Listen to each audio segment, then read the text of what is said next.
What's up, A to Z Sports Live on a Monday, not a victory Monday, close to be a victory Monday. Probably should have been a victory Monday for the Tennessee Titans, but they fall in Chicago to the Bears 24-17 after having a 17-point lead late in the first half, and then a 17-3 halftime lead. The Bears score 24 unanswered points and gifted several points and scores by the Titans, including Will Levis's back-breaking pick six, a boneheaded play.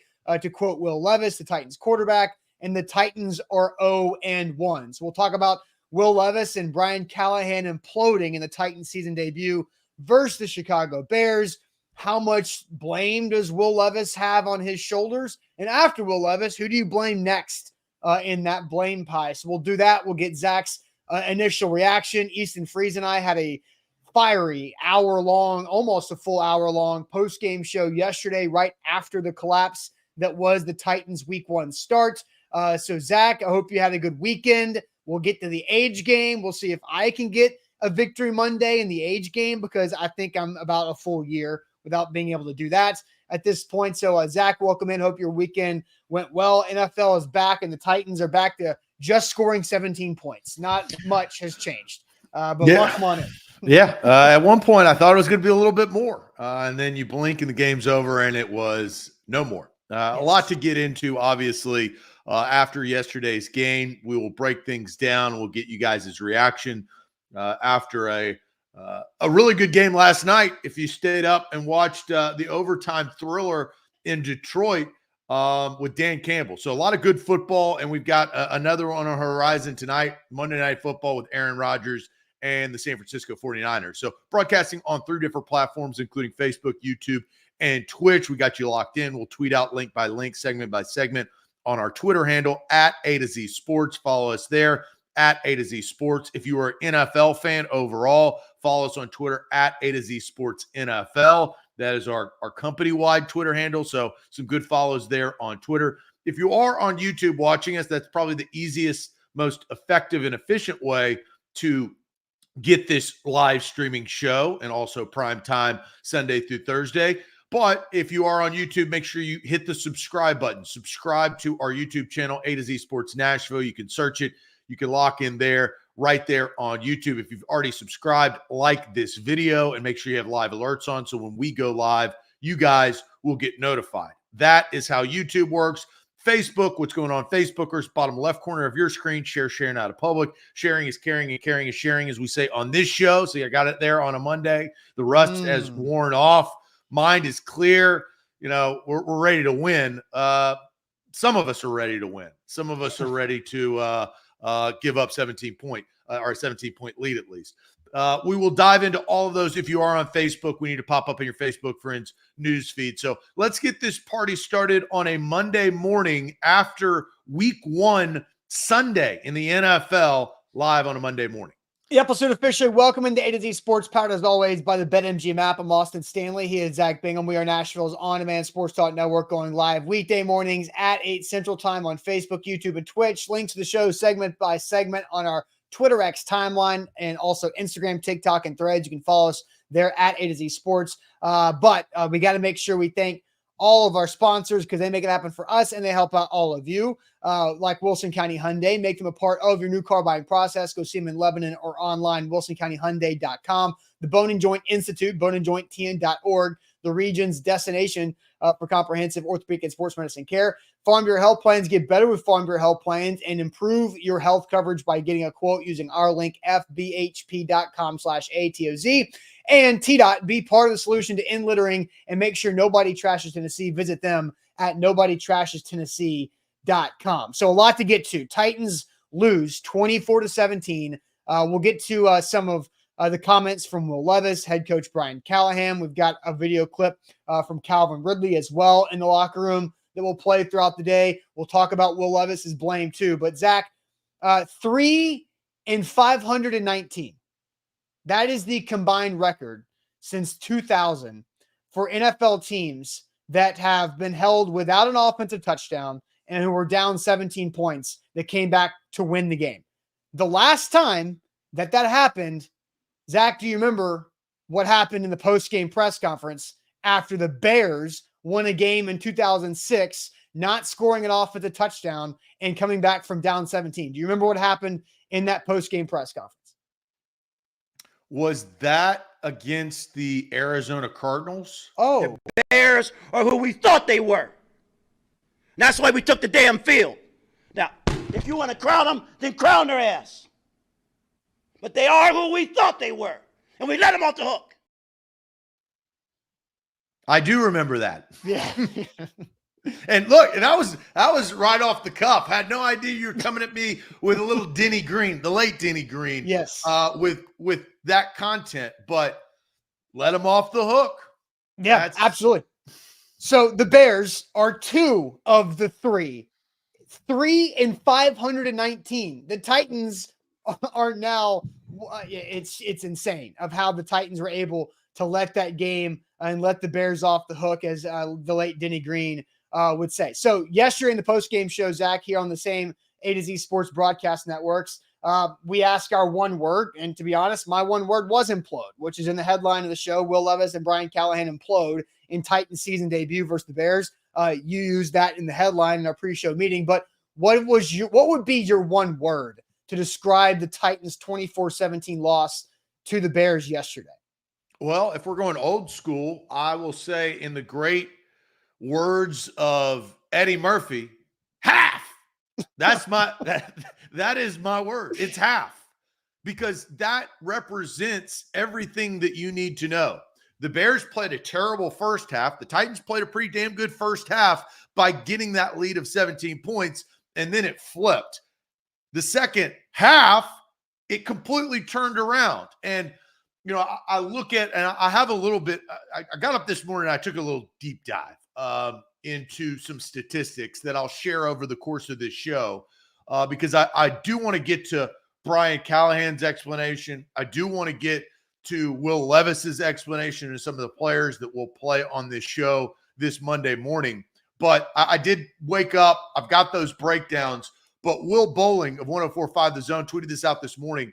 Titans offense in the second half on first down, 12 plays, 54 yards. In the second half. One of those was a 22-yard catch, right? Yes. On first down in the second half, there are 12 opportunities to get your offense in better position to move the change, extend the drive, move down the field, execute plays, and you came up with 54 yards, as you noted, 22 of that in a singular play. That tells you what you need to know, at least on the surface. The reason why it's half is because they gave them points, right? You can't, and Caleb Williams did not play great. He missed more throws. He looked like a young rookie quarterback that had never played in the NFL before with some of the throws that he were making. The USC, late night Pac-12 games, I would stay up and he would make those throws that he was missing. Bears didn't help him. Keenan Allen had some drops that he never usually has. So the Bears did not play well.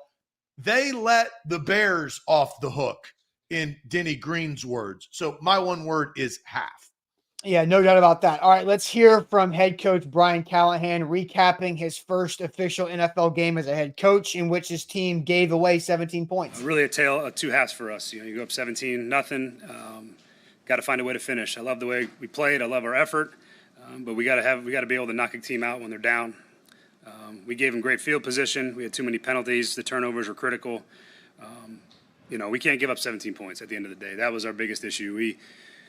We gave up a block punt for a touchdown, an interception for a touchdown, and a long return in the kickoff game for a field goal. So really 17 points. I thought our defense played. It was a winning effort on defense. They did a really nice job. They made life hard for those guys, exactly how we wanted to. And we just handed them points. And, in a game like that, it's going to be a little bit of a defensive battle. We have to make sure we don't make those mistakes, and those mistakes were critical and they were killer. And you hand any team in the NFL 17 points, you're going to have a hard time winning. And to me, that's the story. I thought we came out and played how we wanted to in the first half on offense, other than the first drive, and just didn't have anything in the second half. Couldn't get going, couldn't get the run game going. Got behind the sticks, and just we had sacks and penalties and all kinds of issues. So disappointing in that regard. Couldn't keep drives alive, weren't good on third down. So a lot left for us to clean up and get back and try to get better. I'll argue further. I think the Titans gave up 21 points. They didn't give up 17 points. They gave up 21 points because I think there were 4 plays that changed the game and that resulted in 21 points on the Chicago Bears scoreboard. Obviously, the pick 6, that resulted in 8 because they went for 2 and got it right there. The block punt touchdown, there's another 7. Now we're up to 15. Then the 67-yard kick return to get them in field goal range. Now we're up to 18. And then the sack fumble from Will Levis and J.C. Latham getting beat. There's a field goal range that the defense gets to stop. There's 21. So I think that the Titans gave away 21 points on 4 plays. And just like we learned Thursday night in Kansas City, football is the game of inches, and football is the game of 1 or 2 plays, especially in the NFL, completely changing the outcome. 21 points accounted for in 4 snaps of the football, and the Tennessee Titans were better than the Bears for the high majority of all the snaps yesterday, but they lose by 8. Yeah, but the last 2 quarters of play, if you look at the offense and the production or lack thereof, Austin, in the second half, the drive summary, block punt for a touchdown, 3 and out, 3 and out, sack fumble, interception for a touchdown, 3 and out, interception to end the game. Yep. You will never, ever win. You won't win with, because the Bears offense wasn't good. If you put any sort of good offense or really good high-level competition that can score points, you do that against the Dallas Cowboys offense that you saw, or the Detroit Lions offense that we saw over the weekend, those type of offense, or the Jacksonville Jaguars did the same or very similar thing to the Miami Dolphins and let them back into the game in the second half. If you put up that second half performance with any other superior offense than the Bears, a 17-point lead, Austin, you could have a 24-point lead and you'd lose that game. You cannot do that in the second half. We're going to talk about blame because there is a lot of blame to go around, but I do want to say this. Austin, on Friday, I hadn't done 73 shows prior, right? We talked 73 about days. 73 days. There's some it weekends. felt like 73 shows. Yeah. Long hiatus. And I came in here and my opinions were different than a lot of, I think, Titans fans that had watched training camp, had been in the mix, which is valuable. But the reason, and I got a lot of heat on Friday saying, because I only picked them to win 7 games. I picked them at 7-10. One of the things, and we talked about close games, one of my issues with this team, and it's not completely their fault because this is the makeup of the team, but one of the main reasons why I picked them to go 7-10 this year is because I knew or expected them to lose games like this, not in the former fashion that they did. Losing 17 points ahead, you shouldn't lose that. But, Austin, that is a product of inexperience at not only the head coach, but at the quarterback position. Those two positions in football, in the NFL, are primo. And those 2 guys haven't done this a lot, right? Brian Callahan has never done this. Will Levis has had a short sample size last year doing this. Did they get better? Did they improve their defense? You talk about positive of, yes, they did, right? I think you can be proud of a lot of things. But to win games in the NFL, it takes a little grit. Look at the Detroit Lions last night, right? They got punched. They got punched. Then they were going to win that game because they've won before. They have the grit and determination. They've been in tough spots. This team has never been in tough spots like they were, where everything is losing, but their head coach can help. And I'll say this is a weird thing to say on a Monday morning, week 1. You know what they could have used a little bit yesterday? A little Mike Vrabel. They could have used a little Mike Vrabel to say, hey, get your stuff together and don't lose the game. We're winning. But I think Brian Callahan doesn't have the experience to understand in this part of the season. Again, granted, not completely his fault that he's never coached an NFL game before, but You cannot lose a 17-point lead. And you know what wins that? A little grit from your head coach and your quarterback. I don't know, because the head coach and the quarterback last year on the road in week one's opener had 3 turnovers and lost a game where the defense only gave up 16 points. I don't necessarily agree with that aspect of it about needing more Vrabel and the quarterback. Like, the Titans have lost a lot of games. I said a little bit. I didn't say a lot. I'm so just saying. I don't. Because what? No. With all of the poor things that Vrabel and why he got fired, we all recognize that. One thing that he could do was band the brothers together at times and win tough games, right? He didn't do it all of the time. But I think this is a product of inexperience from a quarterback and a head coach. Yeah, sure. But the Titans had experience and an experienced head coach at quarterback last year. They gave up 5 halftime leads to go 6-11. Right, but they didn't have the players they do now. Okay, that's the point. Right. So we're getting off the track. I want to different though. I disagree with that. I think it's completely different. I don't think that's a focus of today's show. You don't think that the head coach without any experience and the quarterback with very little experience is the reason why they lost the game? No, dude. Like, I don't think it needs to be about Mike Vrabel. No. I said a little bit. I took one of his best attributes that was lost because he had that experience and he could do that. And that, I think, was missing. It doesn't mean Brian Callahan and Mike and Will Levis can't develop that, but they just haven't had the time to. I just think it's okay. Let's hear from Will Levis. We need to hear from Will Levis, who had 3 turnovers combined, the late interception trying to make a play on 4th and 10, the sack fumble that gave up 3 points, and the pick 6 that also gave up 8 points after the 2-point conversion. We'll hear from Will Levis, but first, I want to tell you guys all about our great new partners. That is TDOT and their campaign for Nobody Trashes Tennessee. Did you know there's over 88 million pieces of litter on Tennessee's roadways right now? It's a massive problem, but we can all be a part of the solution. TDOT spends over $23 million every year cleaning up that litter, but they can't do it alone. You can help by making simple changes to 1, stop littering, 2, pick up litter when you do see it, and 3, join local cleanups like A to Z Sports is going to do this fall. Every action counts. Tennessee needs all of us to step up, be part of the solution today, and help keep Tennessee beautiful. Visit NobodyTrashesTennessee.com to get involved and see how you can make a difference at NobodyTrashesTennessee.com.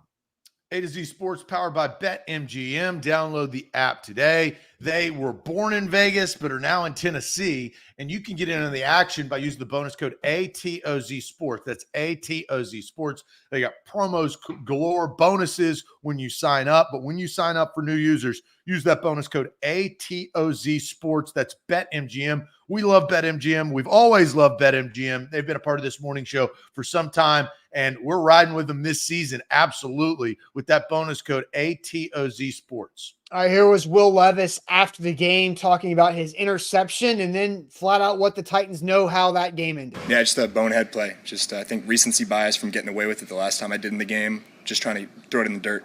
Then when you're getting taken down, you don't know what's going to happen to the ball as it comes out. I was really just trying to dirt it. And in that situation, you try to handle it with a 0 check or something, the first time bringing 0 all game, and then or just take the sack. It might be one of those times just to take the sack. So one of the things of a lot of things that I can learn from this game. It's an opening, you jump to a lead, yeah. And then these errors basically cost you the game. How difficult is it to rally everybody and keep it together after? Yeah, it's gut-wrenching. It's tough. Having a 17-point lead and giving them the game. I feel like I can't remember a loss in my career where I feel like I blatantly, I kind of handed it over to them, and it's hard for me to deal with that. But we know it's a team effort, and there's just things across the board that we can point at and look at. They didn't win that game. We lost that game, and we know that. Will Levis. The Titans lost the game. The Bears didn't win it. You let the Bears off the hook, as Denny Green said at the beginning of the show, as the Bears, the first NFL team since 2006, also the Bears, to score 0 offensive touchdowns and win a game after trailing by 17 points. Will Levis, putting it on himself right there that the interception is what lost the Titans the game. And overall, the first time he can remember giving the game blatantly over to the other team. So, Zach, let's go ahead and ask our question to the chat today. And that is, how much blame, what percentage of blame does Will Levis deserve for the Titans losing to the Bears? What percentage of blame does Will Levis deserve for the Titans losing to the Bears. I want to get to everybody's comments here in a second. I do have a super chat real quick from King VC. Says, listen, we may be mad at the team, but not mad at A to Z. So lock in and like the show. So follow King VC there with a lock in and like the show on Facebook, on YouTube. Appreciate that, King VC. What percentage of blame does Will Levis deserve for the Titans losing to the Bears? Zach, I'm very curious to see what the chat's going to say with this one. Yeah, and more are piling in because there has to be blame, right? Because we all can agree the Titans gave them the game, right? It was handed to them. That's a harder pill to swallow. So percentage for Will Levis. Let's go to the chat. Man, Bustin' Diamond coming out, busting the door down with 100%, just giving it all to Will Levis and all the quarterback. Steven says Levis gets 87, 95 from Cole. Ashley says 85. Michael says 70. Twan says 100, 50 from Zinzi. Let's see here. Rhino 55 says 80. Anthony with 90. Lane 75. Mike Nolan goes 40, so a little bit lower percentage there. Scott 75. Andrew 60%. Patricia, it goes 90%. Linwood goes 100. So there's another 100 for Levis. 95 from Lloyd. 55 from Eric. Juan goes 75. Vanessa goes 65. Billy Jones, not Billy Jeans, goes 90. Levis gets 90% of the blame from Corey. Nicole goes 100. I mean, we've gotten some very, very high percentages from Will Levis. Tom 75, Amar goes 99.9. I mean, they just keep rolling in at high levels. 85, 90, 90. Jaron goes 100. Van goes 85. So tons of comments rolling in on the comment section, which is good. I think, I mean, these are high percentages. These are like 80 and above for Will Levis. Does that align where you feel with Will Levis and the blame pie? Yes, I think anybody that's answering this question has to be at 51% or higher from Will Levis. And we do our quarterback grades on the post-game show. If you missed out on the post-game show yesterday, don't miss out on it again because it's going to be a lot of entertainment moving forward with Easton Freeze and I. And I gave Will Levis an F because I thought he failed the Titans with that one throw, with the one pick six. And Easton asked me, so was this a pass-fail situation for you? No, not usually. But that one pass failed the team completely. So therefore, it was an F grade for Will Levis. My official percentage of blame for Will Levis is 70% out of 100. I think there's 30% left, and I know I'm going to divvy that out, and we'll get to that here in a little bit later throughout this morning show. But 70%, and it really comes down to the one play. And I think it's, and I asked the hypothetical, all these ifs and buts, beers and nuts, we can have a party that you like to say, Zach. But if Will Levis takes the sack on that pick six, because he was about to go down, if he takes the sack, do the Titans win that game? Because they're up 17-16. You punt it back to the Bears. The Bears have not done anything offensively really the entire game, and you don't gift them another touchdown. I think there's a really strong chance the Bears win. The Bears don't score a touchdown, so maybe it's just a field goal at that point. So, or nothing. So it's 70% chance on Will Levis because it's all about situational football. If you want to bring Mike Vrabel into the conversation today, situational football was Mike Vrabel's thing too throughout training camp and everything, every day in practice, every week in practice. That situation, you cannot make that mistake. Levis called it a boneheaded play. It was the worst thing you could have possibly done. You can do anything on that play except for the one thing that he did. And so 70% out of 100 for Will Levis on the Titans losing to the Bears yesterday. So I'm obviously going to be harsh on Will Levis because I agree with the things that you said because they're true. I mean, they're factual. But my percentage is not as high as yours. It's over. I do agree with the theory of Will Levis has to have more than 50% of your blame. I don't think we had anybody that was under 50%. There was you read a 40%. Okay, so maybe so that was maybe they just had more slices in their blame pie. I'm at 55%. I agree with the play that cannot be made by forward pitching. You're strong, brother, but you're not that strong. You can't get it to the sidelines. And 55% is because I have to allot some percentage. I'm just going to go ahead and say all of mine. I have to allot 35% to Brian Callahan. 10% really? I'm giving to the rest of the team because 10%, look, J.C. Latham can't just let his guy get by him, right? I mean, there's some plays, right? So you have to be fair to the rest of the team. I'm allotting 10% for everyone else. But here's where Brian Callahan, I made the graphic this morning. Brian Callahan had to be on the graphic. And the reason why is because offensively, as the head coach, as the offensive play caller, as the offensive-minded head coach, it's your responsibility to reel in your young quarterback as much as you need to. And that's where I thought Brian Callahan did a poor job yesterday. That's where you need the mentoring. I want to go to a comment, and I don't even know if this is what he meant, but I do think that this is what Curtis meant. He says, bro doesn't care. I don't know if he was talking about somebody else or talking about who else, but I took that as he was talking about Levis, and I think that it's the opposite, as Will Levis cares too much. Yeah. And that's where Brian Callahan has got to set in there and calm him down. Here's the other reason why 35% goes to Brian Callahan.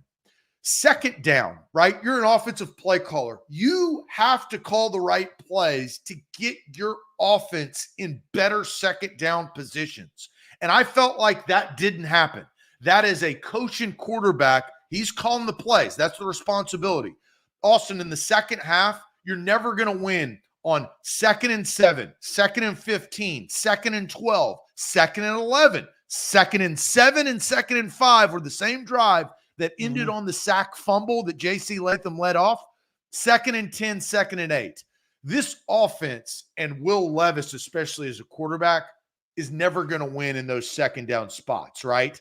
Because that now turns, and I think it's super important for a young quarterback, but 35% have got to go to the head coach to pull Will Levis to the sideline, take him and say, take a deep breath. Yeah. And I felt like he got in the game, and it's like Tommy Boy. He's got that. He's so happy. He just breaks it all up, right?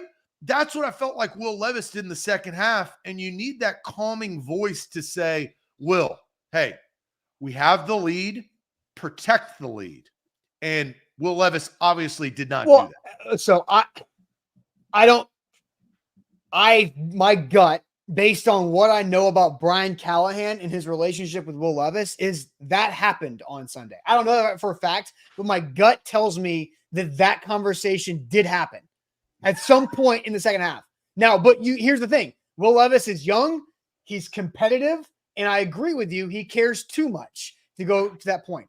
And so the head coach can do all the right things in trying to calm the quarterback down in that spot, the young, fiery, ultra-competitive guy who's going to do the overly aggressive things at points.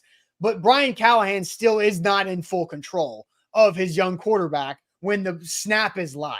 Like, Will Levis is going to do what Will Levis is going to do, regardless of what Brian Callahan has told him on the sideline, or regardless of what Brian Callahan has told him from January up through the sideline since he took the head coaching job of the Tennessee Titans. So, like, I feel like that, based on all of the conversations about Will Levis from Brian Callahan to Levis and on press conferences, it's, be comfortable being boring from Will Levis. It's not doing dumb stuff to hurt the team, but said in a different way from Brian Callahan. It's protecting your body. That's the little bit of Vrabel I'm talking about. Sure, but that's the little bit of Vrabel. And that is like should be a team rule, should be a company rule, should be a rule of life. Don't do dumb stuff to hurt the people around you. It should just be something you live your life by, quoting Mike Vrabel. But I don't think Brian Callahan deserves the second most blame in this game, because I think the special teams deserves the second most blame in this game when it comes to percentages. I'm going to finish out my percentages here in a second. I want to ask you guys too, who is second most to blame for the Titans losing to the Bears after Will Levis? Because I do, Zach says 55% Levis. I'm at 70% Levis. Want to know from you guys, who is second most to blame in the Titans losing this game to the Bears? But first, I'm going to tell everybody about our great friends at the Bone and Joint Institute, boneandjointtn.org, the region's destination for comprehensive orthopedic and sports medicine care. Whenever you get hurt in life, you have to know who you can go to and who you can trust. It's happened to me 3 times. With my foot, my knee, also my shoulder. I've gone to the Bone and Joint Institute all 3 times. They've either helped me diagnose the injury and fix it through physical therapy or rehab, or I got a cortisone shot in my shoulder and everything was fine after that, and you move on with life. So whatever that situation you need for your injury, the Bone and Joint Institute will treat it in that situation to get you on with life and not being on the sideline, having to deal with whatever lingering injury you may have. Maybe your son or daughter gets hurt playing youth sports. They can take care of you there too, because they've got all the resources and the experts under one roof in Franklin off I-65 and Highway 96. Book an appointment online, boneandjointtn.org. A to Z Sports powered by BetMGM. Download the app today. Use the bonus code ATOZ Sports. They are the sports book born in Vegas, now in Tennessee, right at your fingertips. Go to the Apple or Android App Store, download the app, and use the bonus code ATOZ Sports, all one word. That's BetMGM. Yeah, bummer. Tajay Spears over 15.5 receiving yards yesterday. And I thought that was, I thought 4 catches would do that for Tajay, but no, really good tackling by the Chicago Bears. Tajay could not get there. That was my loss on BetMGM yesterday. But Zach, we asked the question in the comments, who is second most to blame after Will Levis for the Titans losing this game? I'll send you to the chat and then I'll dive into why I think it's the special teams. Let's see here. Rolling back up. Levis's brain is second from our guy Curtis. His arm is the first. His brain is second. I think you could probably maybe flip that. Yeah, let's a couple of special teams coming in here from Joshua, James, and Ashley. Callie there from Michael. Special teams from Bork and Tom. Callahan gets 10% from Billy Jones. Special teams. Let's see, coaching. Offensive line coming in, special teams. It definitely impacted Callahan there from Lane. Kenneth says special teams. Callie goes second. Play calling coach, special teams from Max and from Steve, also from Alton. Second is also Will Levis right there. Head coach from Greatness Hybrid. Offensive line coming in from Steven, special teams coming in. I just feel like if you are the head coach, you're offensive minded and you call the plays and your team didn't score a single point in the second half, that is greater than anything else. The special teams is important. Don't get me wrong, but you didn't score a single effing point in the second half and you got the ball. Let's see. 1, 2, 3, 4, 5, 6, 7 times. Just saying. Yeah, no, I get that. But how many? So wait, I counted up how many points the Titans gave the Chicago Bears on 4 plays, right? 21 of the 24 points on the Bears scoreboard gifted by the Tennessee Titans.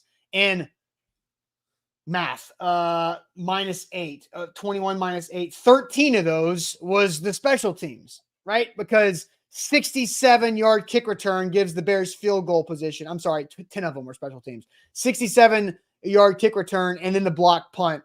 So if you talk about 17-10, you still win the football game. I'm just saying. No, you gave up 10. The special teams gave up 10 points. Yeah, but you still win regardless. That's the point. You didn't score any points in the second half. You needed more. You needed 25, Austin. It's about the momentum. I thought there were 2 turning points in this game. It was obviously the blocked punt. Titans defense gets a stop to start the second half. They punt it back. They get a first down. The dumb Traylon Burks end around that never works very well, that I think they should stop doing. It got them in 2nd and 15 where they had the punt back behind the sticks and they got the block punt. Now it's 17-10. Soldier Field was dead. The Bears were dead. That was it. And Mr. Simone Biles picks it up and runs it in for a touchdown. Jonathan Owens right there. And so now you let the Bears back in it. That was the first turning point. I thought the second turning point was the only drive the Bears earned points on offensively. 3rd and 10, you got him backed up. You have Caleb Williams running for his life, and he slides by Ernest Jones IV and picks up the first down with his legs. I thought that was the next turning point because they went down there and kicked the field goal on that drive. But I think if you look at the special teams, not only was it the 10 points in the block punt for a touchdown and also the 67-yard kick return, early in that game, there was a couple other big returns from their punt return unit. They were good overall on their return game and kick and punt. Both the Titans had penalties on both return units as well. And so I thought the second biggest slice of blame is the special teams. So I go Will Levis 70%. I go 20% special teams, directly resulting in 10 points on the scoreboard for the Bears. And Brian Callahan does get 10%. Yeah, that's ass backwards, Austin. You cannot give the head coach 10% blame in which you're an offensive-minded head coach. You fired your defensive-minded head coach to bring in to help train and mentor your young quarterback. You had all offseason, all of training camp, all of preseason, and you score 0 points. Zach, I think you're misunderstanding 2 quarters of play. That's more than 10%, pal. It just is. But it's about, look, he's 3rd on the list. And I think that's where it ends. I think it stops there. I think it's Levis, special teams, Brian Callahan. I mean, offensive line, sure, you can put them in there, but I think Brian Callahan's play calling kind of folds under that a little bit too, because the offensive line was going to get beat. J.C. Latham was going to have rookie moments, and he did on the sack fumble. That was J.C. Latham helping too much inside unnecessarily, and then missing out on Darrell Taylor on the edge. Brian Callahan and the Titans offense gave the game away because of Will Levis making boneheaded mistakes. I'm not saying that Brian Callahan was good. I'm just talking about blame for losing, like plays that lost them the game. Will Levis and the special teams made more losing plays than Brian Callahan made losing plays. But that's where Brian Callahan can help them win, right? Like, that's his responsibility as the coach. It's like anything. I mean, it's just because of the position that he's in. I'm not downplaying the special teams. You can't give away points and momentum. To your point, you're on the road, and the Bears fan base is salivating at something to get excited for because they didn't play good all around. I mean, if you're sitting there, the Bears, you're like, oh my gosh, I don't know how we got away with that one. And look, we're still a young team, and you still win. The Bears were not good. And I think that also is concerning because the Titans, if they're losing to bad teams, which the Bears yesterday at least are a bad team, they got to figure it out. And in the second half, scoring 0 points is not figuring it out. You still win even with the special team mistakes. You really win if you score points. Your kicker is badass, right? Your kicker can kick. They didn't even give him an opportunity. Yeah. All right. So you brought up the point about the Bears not playing well, but were able to get back into it. Sam Phelan from A to Z was at the game yesterday in the locker room and asked Calvin Ridley specifically about that momentum. Some of those plays happen, like the blocked punt, and you can sort of feel momentum shifting in the stadium a little bit. How much do you feel like it affects an offense or a team as a whole when you feel momentum changing mid-game? It can affect them if you allow it. I mean, we practice hard and put ourselves in situations to know that we practice with crowd noise and everything, so it shouldn't really affect us. But they did pretty good today. I mean, we can't sit there and act like they're not pros or nothing, but they did good, and we just got to go back to the drawing board and get better. A game that has a lot of self-inflicted wounds for your guys here. I mean, does it get easier to deal with moving forward, knowing like, hey, we should have and could have won this game? We should have won the game. We should have won the game. I mean, we should have won the game. That's all I can say. We should have won the game. Go back to the drawing boards, get better. I mean, we looked pretty decent in the beginning. I mean, we just got to, learn from this and get better. And it's just like Calvin Ridley saying, should have won the game like 3 times in his head. I think as so many Titans fans yesterday making dinner Sunday night. God, should have won that game. Should have won that game. Had that game won. Should have won that game. Just driving themselves crazy because that's how small 4 plays the difference in 0-1 and what could have been 1-0. And so I think they did allow the momentum to affect them. The offense did, not the defense, because the defense stood strong. Because I thought it was very impressive. After the block punt, the Tennessee Titans offense went 3 plays for -7 yards and punted it back. What did the Titans defense do? Held the Bears to 3 plays for -3 yards and gave it right back to their offense. So, but the Titans offense could not get out of that rut. Penalties became a factor because Skoronski had a hold that made it 1st and 20. That's right after the block punt. That's not a good thing. Dylan Radins had a wrist injury, missed some time. And as crazy as it sounds, Dylan Radins missing some time affected what they wanted to do with the offensive line because of his athleticism of pulling him and why they were so good running the football in the first half and struggled in the second. He did come back in towards the end, but they were just in a spot to where they just lost all of their momentum. All the creativity we saw from this offense in the late first quarter and all of the second quarter was just gone because 2nd and 15 because Traylon Burks -5 yards on an end around. And then the next series, 1st and 20 because your left guard had a holding penalty. It's really tough to overcome that with play calling. Yeah. And, you guys will have the rest of the week to react to, the aftermath of it, right? The ins and outs. The one thing I do want to bring up real quick is that offense and the receiving core. Here are my initial takes. Traylon Burks is who we thought he was. That's just who he is. And I stand by that on Friday. I stand by that today. I'll stand by that the next Monday and the following Monday and then the Monday after that. So I've stated my opinion on Traylon Burks. That's going to be real tough to change. DeAndre Hopkins, I don't know what percentage he will be able to get up to. He'll never be able this year to get up to 100%. Obviously, with the torn MCL, you're not going to get to 100%. But my concern is his ceiling 60%? Is his ceiling 70%? Yeah. And that's going to affect this offense because Traylon Burks is not good. Calvin Ridley, I liked how they targeted him 7 times. Target him 17, right? Like Chig made a play in the end zone. That's athleticism. That's catching the football. I like that. Tony P, RB1. I like that. He showed some flashes. But is that going to be enough around them to score enough points in a league that you've got to score? And it's going to take somebody excelling. Tajay Spears doing more than he did, right? So, I think the defense showed what they could be, which is, I think, like an exciting thing for the Titans fan base. But offensively, if Will Levis doesn't play well, the guys around him, how are they going to overcome that or overtake that?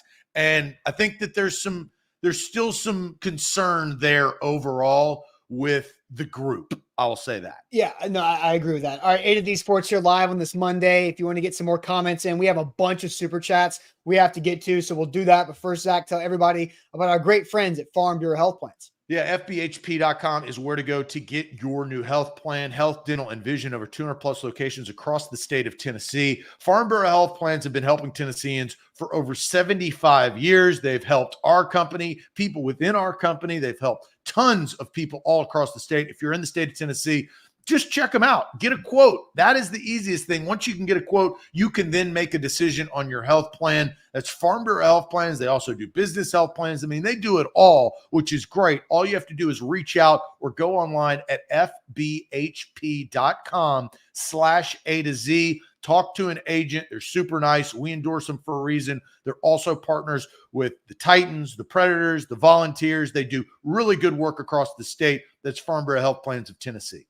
All right, also BetMGM, the sports book born in Vegas, and you can get a second chance. Man, I wish Will Levis probably wishes he had a second chance, but a second chance to bet on your favorite player to score the first touchdown of the game. Let's say he throws an awesome block for his teammate to score instead. If this happens, BetMGM wants to give you another chance at the end zone. With BetMGM's second chance promotion, you'll get your stake back if your first touchdown scorer scores second instead of first. That's right. So bet on any pro football player to score first touchdown of that game. If you're right, you win. If your player scores second, you get your stake back in cash. Everyone knows the most exciting part of football is the touchdown. With BetMGM second chance promotions, you have the chance to keep that fun going after the first player crosses the goal line. Place a first TD score wager today. BetMGM and GameSense remind you to play responsibly. See BetMGM.com for terms and conditions. 21 or older. Tennessee only. Existing customer offer. Subject to eligibility requirements. Gambling problem? Call or text the Tennessee Red Line at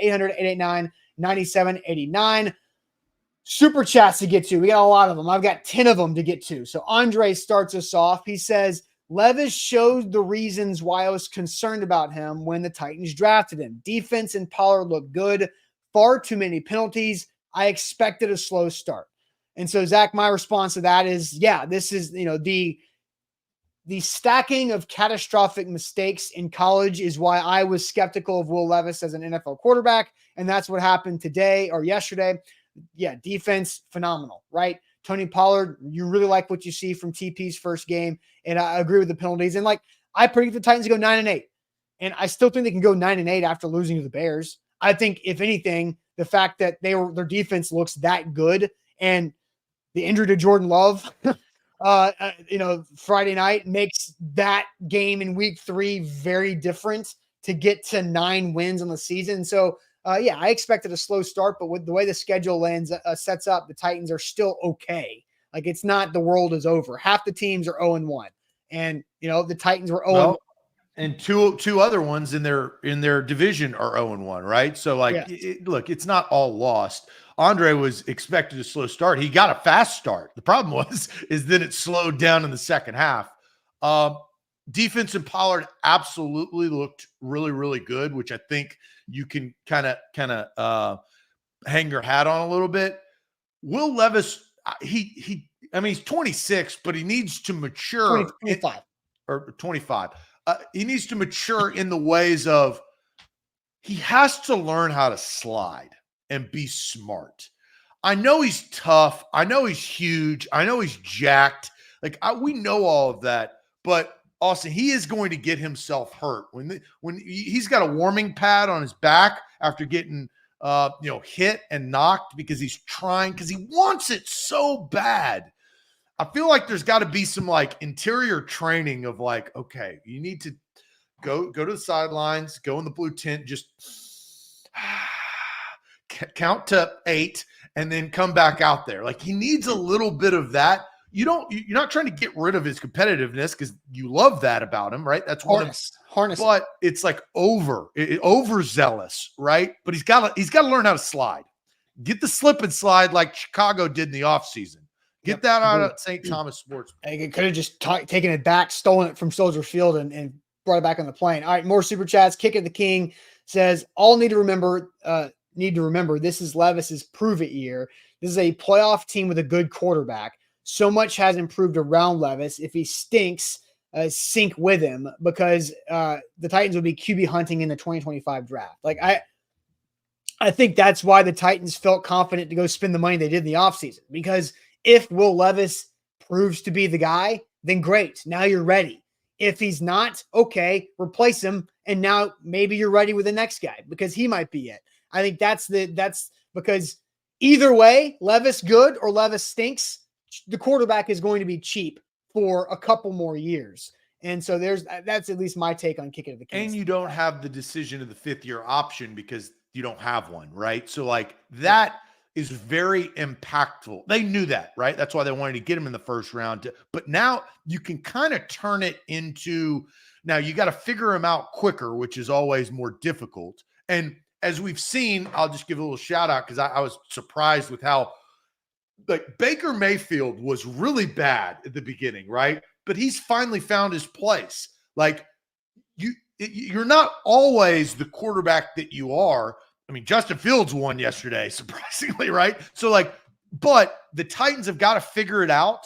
They got plenty of time to do it, right? This is just one game, but Will Levis is going to have to mature a lot quicker because of the circumstance. Yeah. Speaking of super chats, Zachary, Baker Mayfield MVP. I mean, Oh, I'm man. telling you that now they were playing the Commanders, and the Commanders are no good, but Yes. that was very impressive down there in Tampa in the afternoon game. I enjoyed watching that. MP, who's a Bears fan, said, I came back Monday like y'all wanted. You sure did. The Bears won because the Titans lost. So, I mean, look, if you're a Bears fan, you're thinking, woo, escape that one. How about that 1-0 start? So I think Bears fans know that it's going to be better moving forward, most likely. Andre comes back and says the Austin Zach dynamic is back. Finally, thanks for that super chat there. Kicking the King comes back again to add on. Forget about Mason Rudolph at quarterback. 2024 is the Levis audition year to be the franchise quarterback moving forward. Only way Mason gets in is if Will gets hurt. I agree. I think everybody should agree. And I think if I've changed on anything, it's the fact that I think I'm not sold on Will Levis automatically having 2025 to prove it too. I think it's all about this year and what progress can he show. Yeah, he's shown enough that he can play in the league, but can he play consistently in the league, right? Yeah. That is the biggest question for young quarterbacks because they don't get the time, right? They don't get the benefit of the doubt when they make bad plays. But I don't know. You could look, everything's a blessing in disguise and whatever you want to say, right? But Will Levis should never, and I don't think will ever make that dumb of a decision of throwing the ball that way with his forearm, literally 20 yards across the field to a cornerback. Because he got away with it earlier in the game. Like he was trying to throw it out of bounds. Like, and that's what but he not said. that far. That was far. I know. Yeah. That was so far. That was so far. The common man could not do that. Well, and Will Levis is not the common man. So of course, if Will Levis can't do it, then the common man can't do it. But like Josh Allen would have a hard time tricep extending that football. Like you do, Will Levis got some big triceps, but he can't do that. He's not doing skull crushers with 300 pounds to get that ball out there. I would say out of all 32 NFL starting quarterbacks, Will Levis is the most likely to be able to do that. And he can't do it. Yeah, so right. that should tell you film room, that's where Brian Callahan's like, look, don't do it. Stop. Yeah. Philip says, I feel like Brian Callahan did first game trope of trying to coach the offense like he had a checklist instead of feeling the game, so he deserves the second biggest blame. I think that, I don't know if you agree with that because you had Brian Callahan as second biggest blame. I think a feel of the game, he's never coached as the head coach in the NFL. Austin, here's another issue. Look, the preseason is the preseason. He hasn't been calling plays either, right? I mean, this was a drinking out of a fire hose type experience for Brian Callahan. Now, is it the right one for the team? He wants it all, but he was calling plays. He was managing. He was in charge for the first time. He had a young quarterback, and he had a lead. How do you make sure that you hone in to help your quarterback? He had never really been able to do that in the position that he was in. So, Philip, I'll give a little golf clap to that because that's the feel of the game from doing it before, and he had never done it before. Not an excuse, I think, just a reason. I agree with the comment. I still think special teams is second most to blame, and this is where Darren comes in. Super chat says, sorry, but it was not the special teams that's second to blame. Bad things happen in every game, but you overcome it. No points is not something you overcome unless you're the Bears somehow. But that's my point, is that how you ended that is because the Titans gave them points on special teams. And it was multiple special teams plays that gave the Bears opportunity. And Brian Callahan said this too in the post-game presser on the block punt. They didn't scheme anything up. It wasn't so I don't blame Colt Anderson for that because it wasn't like this amazing twist or stunt that the Bears did to get to Ryan Stonehouse. No, Jack Gibbons got beat. And Jack Gibbons is supposed to be mentally locked in. That's why he's on the team, not because of his athleticism. But Jack Gibbons was not mentally locked in and got beat and gave up a block punt that also was a big part of the Titans losing that game. because the Bears offense was doing nothing. And so I do think the special teams is second most to blame, because Will Levis gave up the most points if you want to combine the fumble and the pick six for 9 or 11 if you want to count the 2-point conversion. The special teams gave up the second most with the kick return and the block punt. So that's it. Brian Callahan, without any of those two, you pick one. One of those two touchdowns don't happen, and Brian Callahan gets away with a win, coaching the exact same way that he coached. That's why I think it's special teams second after Will Levis. Bork says, I'm comparing first-year Callahan to year 5 Vrabel. I'm not doing that. I'm saying the little bit of what we know of Vrabel that made him successful in the short time. He obviously, again, ended up getting fired. He didn't have a great last 2 years by far. But these are the things that Brian Callahan has to work on, right? Some people innately have the head coaching experience. They come out and but this is something that is going to have to be groomed. And you don't have like a young coach, a first-year coach coaching Aaron Rodgers or Tom Brady or, these experienced guys that you don't have to do as much, right? Yeah. That's where I think that, again, that's why I picked them to go 7-10, because that's going to take time. The head coach and the quarterback learning is going to take time. You had a huge opportunity to, let's say, steal a win to start. Mm-hmm. It's on the road. I mean, you steal a win, 1-0, right? But it's going to take time. Where are they in week 8 and week 9? I think that's obviously what everybody is looking for as a true representation of the team. But yesterday was a true representation of an inexperienced head coach and an inexperienced quarterback, in my opinion. And the Titans went through the same thing with Mike Vrabel in his rookie head coaching season too. And I think bad calls. Like you don't fire Mike Mularkey and hire Mike Vrabel because Mike Vrabel was a better head coach than Mike Mularkey the first year. You don't fire Mike Vrabel and hire Brian Callahan because Callahan's a better head coach than Vrabel the first year. It's more of like you understand that there's going to be some coaching missteps that might hurt or lose you a game or 2 or 3. It's about the big picture, and that's where I think we have to separate that. More super chats to get to here as I go back to him on the screen. Xavier comes in to stay on the Brian Callahan theme. I'm questioning Callie. Had the whole offseason to temper his bad decision-making, and he's still making them. Again, like Will Levis is going to do what you can't question the guy overall. You can understand why, right? My understanding is the inexperience, right? That will only come with time, as we've talked about. So I don't question either of them, right? I mean, Will Levis has got to clean things up, right? His immaturity of trying to make plays that he can't make, again, whether it's not sliding or backhanding a ball 20 yards across the field, like that's common sense knowledge that you don't do that, but it takes some mistakes. You got to learning lessons, right? But it's not no Titans fan in this chat or in this universe should you be like, well, I'm out. These two, I don't trust. Like, you shouldn't do that. Yeah, I agree. Andre says, Burks is still the melted milk dud. Should have cut bait last year on him. Stole reps from NWI and wasted them. Wasted a roster spot. Put Bryce Oliver on the 53. I mean, Treylon Burks gives you nothing. He touched the ball 3 times and gained 3 yards. He also dropped a pass that would have gained maybe 3 or 4. But yeah, Treylon Burks, very disappointing. And I would prefer them to retire the Treylon Burks end around. It hasn't taken me very long, but I've found something to replace the the Derrick Henry toss no moss. It is now the Burks end around. I will say to the ground.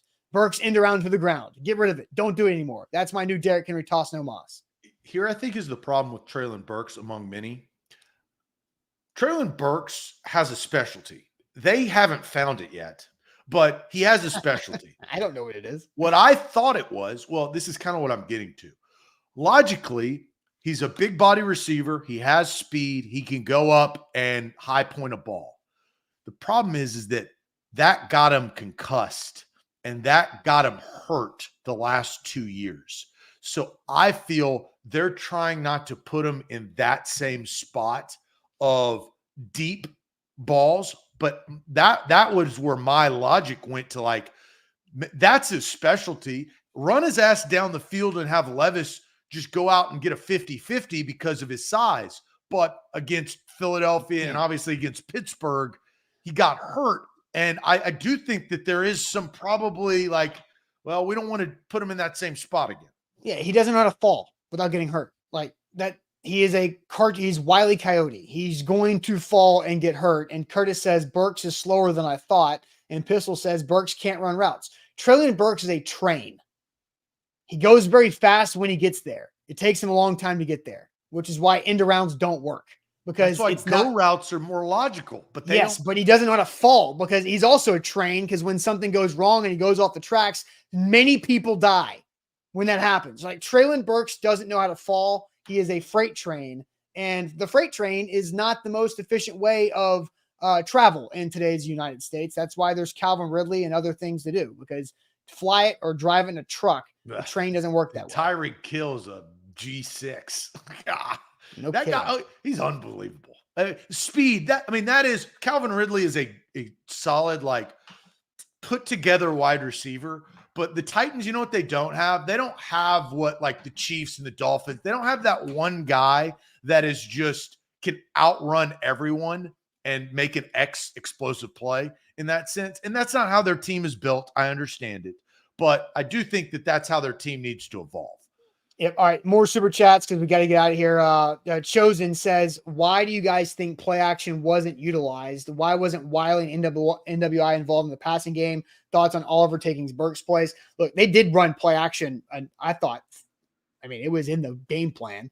They're not going to run play action as much as they did previously with the previous coaching staff because the offense is different, but they were in several play action. There were play action boots. There's play action deep shots. It's just not the same rate. Josh Wiley still returning from the concussion. He was out there. I didn't notice the Guardian cap really at all, which was interesting. In NWI, he's out there to block and to cover punts. That's his role. And too early for the Bryce Oliver take over Traylon Burks to this point, but give it a few weeks and maybe we'll revisit that. Last super chat from Hypergenesis, Bears fan. Bears winning like this is the most Bears win possible. Not complaining. Y'all have a good team. We'll take care of Houston this week. Bear down. Good luck to the Titans. So a little friendly super chat there from the Bears faithful. Appreciate the super chat there, Hypergenesis. Yeah, no ill will on the Bears-Titans rivalry or lack thereof. Yeah. Caleb Williams, 14 for 29, 93 yards. Like, they rushed the ball for 84 yards total, and Caleb Williams had 15 of those. The receiving, DJ Moore held him to 36 yards. Keenan Allen held him to 29, and Rome Odunze held him to 11. Like, that is impressive. Like, that's a defense that is impressive on top of a young quarterback in its own right and an offense that's trying to figure itself out. But, like, the Bears fans know it at least, right? But Titans got to figure it out. Well, yeah, watch the Jets tonight. If Aaron Rodgers comes out and scores, 28 points, 30 points, could be a long home opener on Sunday. So that's why I think everybody is waiting for tonight's game. Andrew says, Bears taking care of the Texans. Wild take, but love to love. And then Major Key says, tomorrow make the show about this defense. And Monday, it's the story. It's storyline A, which is Will Levis and how they lost the game. We didn't mention the defense. I don't think we've even mentioned a defensive player's name. But Denard Wilson and staff, phenomenal. Jeffrey Simmons, Sweat, Landry, Sebastian Joseph Day, Keandre Coburn, Arden Key pressuring, Ernest Jones, a bat down, Kenneth Murray causing pressures. Amani Hooker played like an absolute freak out there with a couple pass breaks ups and strong tackles. Roger McCreary and Jarvis Brownlee Jr. making plays behind the line of scrimmage, being aggressive in the short game. L'Jarius Sneed, beast. I like what I saw from Quandre Diggs a couple times that he flashed out there. Jack Gibbons made a play behind the line of scrimmage. The Titans defense was phenomenal. Phenomenal. They deserved to win the game, and the Titans offense and Will Levis couldn't get it done for them. Yep. There you go. All right, that's it for us on this Monday. Appreciate everybody for interacting and watching. Me and Zach every Monday to react to Titans game, win or lose. That's the plan. And you got anything else for the road? Well, I guess we're not doing the age game. Oh, geez. Wow. Wow. Austin. I mean, wow. I was looking at the clock and our time, 1 hour and 4 minutes. We can make it quick. I know I've got it in the holster of the age game, but look, this is the first age game I've done in 3 months. Okay, age game time. Yeah, we'll get the age game. I'll add a loss to the Titans' loss in week 1. Why not? But first, tell you guys about our friends at Wilson County Hyundai. Make them a part of your new car buying process. Go see Payne Bone and his team in Lebanon. Save money by going to buy that new car in Lebanon. The Hyundai is a great brand. A lot of great technology advancement with Hyundai. So go see what they have on the lot or online at wilsoncountyhyundai.com. I've got the chat hidden for the age game, as we always do on Mondays, but a little overly excited maybe here from me on this first not victory Monday for the Titans. All right, so how the age game works, right? You gotta have a little help. We help each other here on A to Z. How the age game works is I come up and pick a certain person in the history of mankind that we've got to guess his age, or you guys have to. I know how old this person or her is. age. Or her age, right? Doesn't matter. That's kind of risky, but we do equal opportunity. Equal opportunity. So I was thinking this morning, I was like, Chicago, right? There's a connection. Chicago.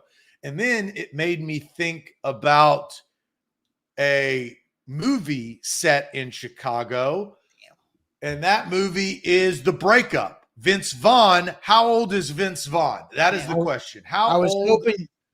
I was hoping you were going to go Mike Ditka, because I felt like I could have mathed my way to how old Vince Vaughn, the first one who gets it. It's all about timing. Be quick, don't hurry in the chat. How old is Vince Vaughn?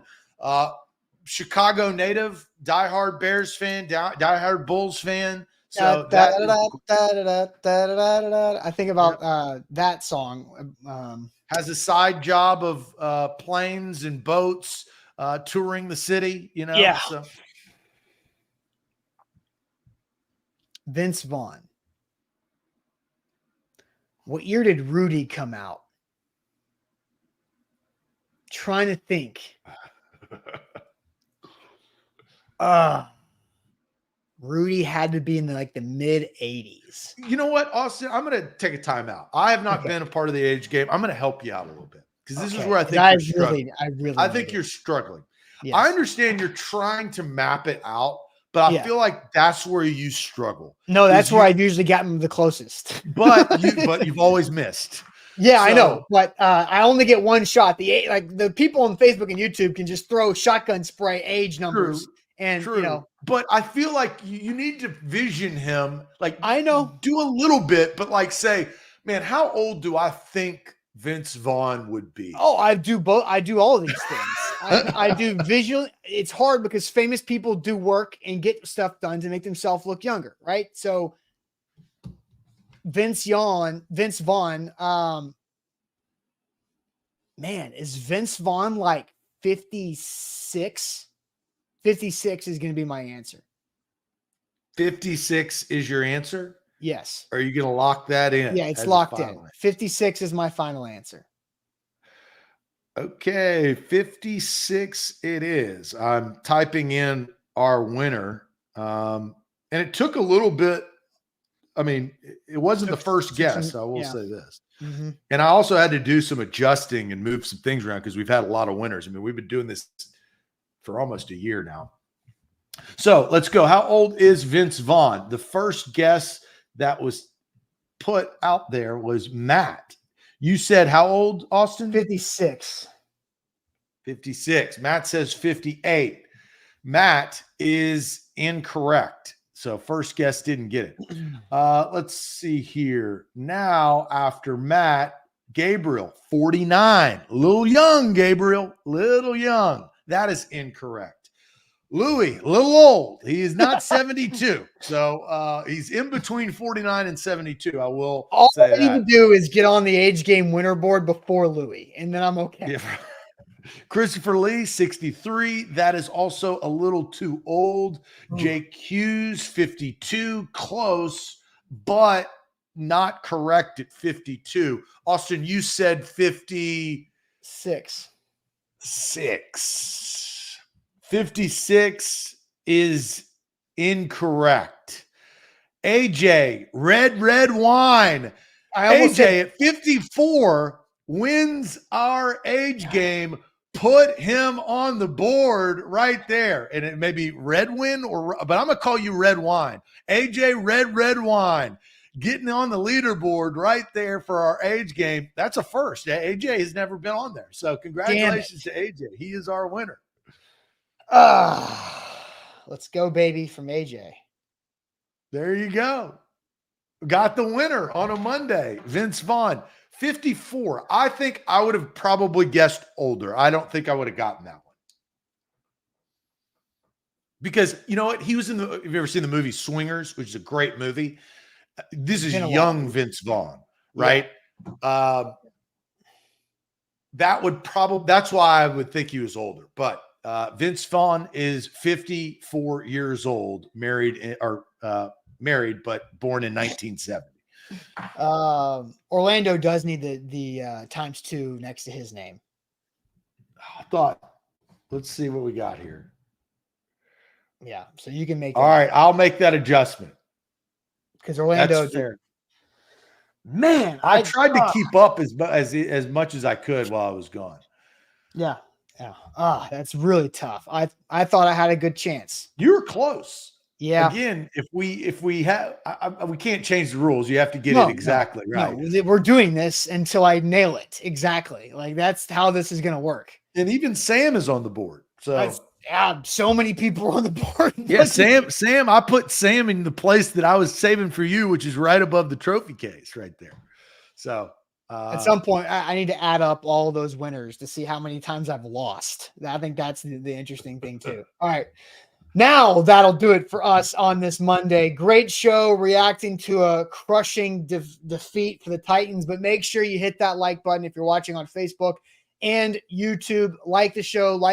Please hit that like button for us. That goes a long way for us. I'll have something with Sam this afternoon. Titans at 2 video later, and we'll be on the water. How about that for a tease? Buck Rising live tonight for A to Z Sports Primetime. Brian Callahan's press conference at 11:30, recapping the game a little further. Appreciate it as always. Talk to you later.